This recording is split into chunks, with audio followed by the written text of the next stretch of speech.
Un dels indrets on es poden portar a terme activitats nàutiques pràcticament durant tot l'any, fins i tot si fa mal temps, és els nostres llacs i especialment els pantans. Un dels més grans que s'han construït recentment és el de Rialp, situat a l'interior de Catalunya, concretament al nord-est de la ciutat de Lleida. La seva presa, de 99 metres d'altura, es va començar a construir l'any 1992, quan l'embassament és ple conté gairebé 403 hectòmetres cúbics i ocupa més de 1.500 hectàrees de superfície.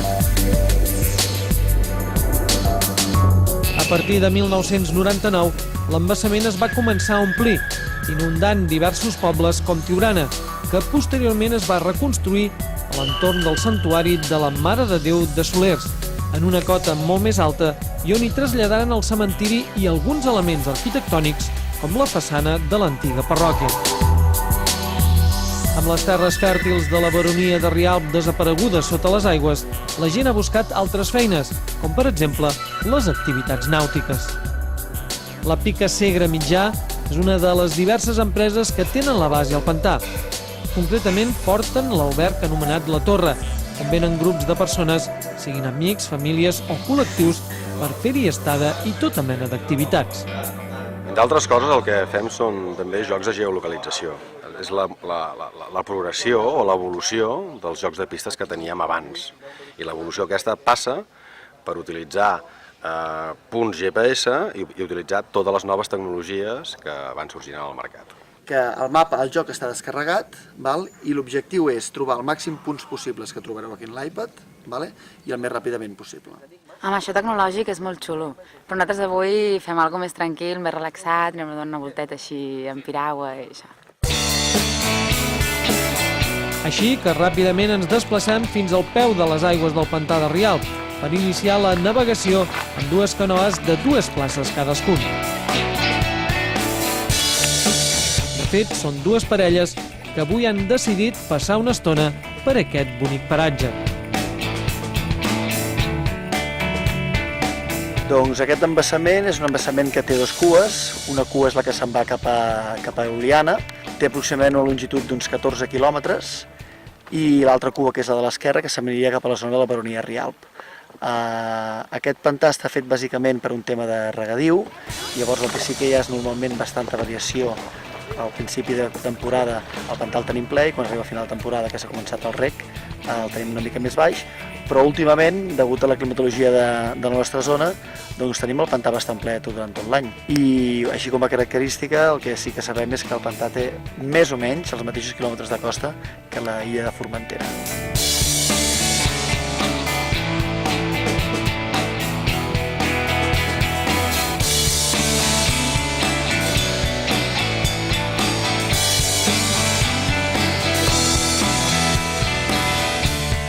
Bé, molt divertit.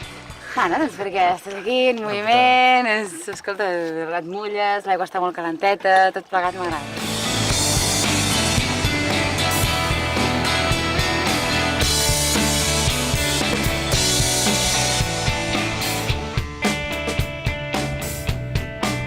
Això és molt bonic, és molt tranquil, disfrutes del silenci i tens una extensió increïble per remar tant com vulguis, fins a l'extenuació total, però es disfruta. Després surts d'aquí molt satisfet.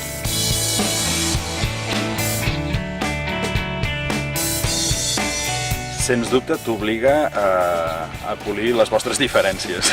Aquí, si no vas compenetrat amb el teu company o companya, diguem que no atines amb el rumb.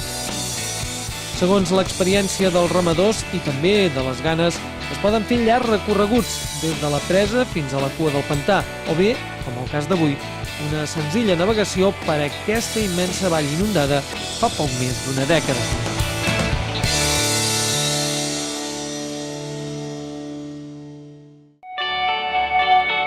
Una altra empresa que treballa en aquest pantà és el Club Nàutic Segre Rialp, que ha instal·lat un modern port, el primer de l'interior de les Terres de Lleida, amb capacitat per a moltes barques.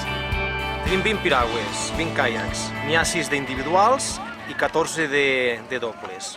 A més, tenim barques motores, amb motors entre 10 i 15 cavalls, perquè la gent els puguin llogar i fer passejades pel seu compte per l'embassament. Ara us acompanyarem a fer una mica de passejada per l'embassament de Rialb. Anirem al poble de la Torre, passarem pel pont de Politx i després visualitzarem l'àrea del dolmen, que hi ha un preciós dolmen, i l'ermita de Santa Eulàlia de Comanyons, que van estar rescatades de les aigües de l'embassament. Cap a la part, a la F blau, és endavant, entre la marxa, dones una mica de gas i corre més. Passes per punt mort i la R és enrere. Entre la marxa i gas. Bueno, ho intentarem. Suposo que no gaire. 4 maniobres i prou. Prou, sí, molt fàcil. Esperem. Prou, cap allà al mig. Les dues embarcacions i també la llanxa pneumàtica de l'Ivan posen rumb en direcció al pont de Politx.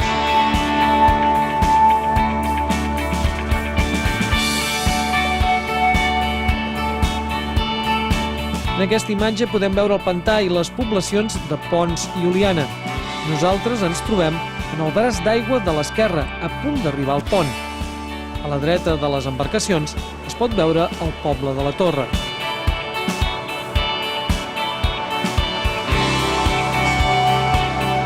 Aquí tenim el mateix poble de la Torre, però des de fora del pantà, concretament des de les pendents que condueixen al poble de Politx.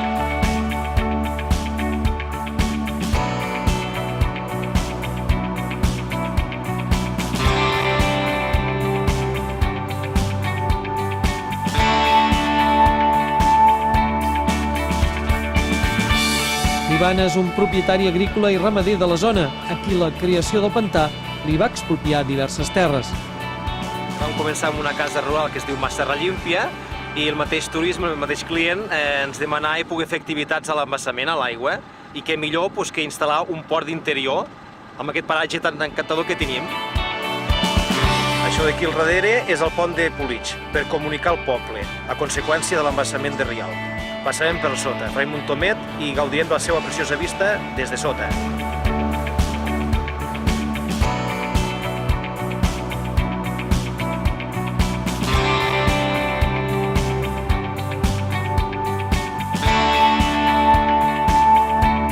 Per als conductors de les dues embarcacions familiars és la primera vegada que porten aquest tipus d'embarcació i, com es pot veure, sense cap mena de problema.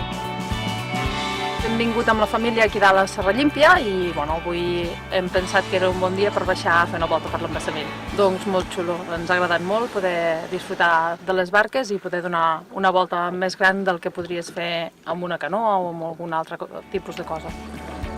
Navegar més enllà del pont és una mica arriscat, ja que cada cop hi ha menys profunditat i també hi ha les branques de molts arbres que, tot i estar sota les aigües, encara es mantenen en peus.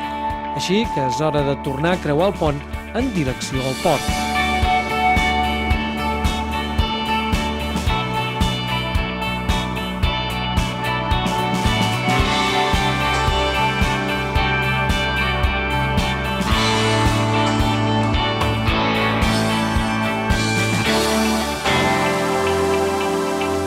A la nostra dreta hi ha un espai on es varen salvar dues obres arquitectòniques. Una és prehistòrica, concretament aquest immens dolmen, resituat al costat de l'ermita de Santa Eulàlia de Comanyons, del segle XII.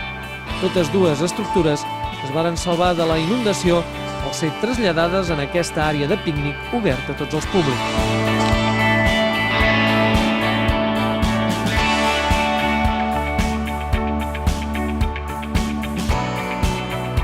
Penseu que estem a finals d'estiu i tenim l'embassament al 81%. Està fantàstic. Hi ha unes fondàries d'aigua de 50 metres d'altura. Està genial. A més, tenim els 20 quilòmetres d'embassament per recórrer i la capacitat de l'embassament són 400 hectòmetres cúbics. Aquest any ha sigut molt generós de neus i per això tenim aquest nivell d'aigua tan excel·lent. Pues això del motor no és tan agressiu com sembla, perquè la meva filla s'ha quedat dormida de lo relaxant que ha sigut el viatge.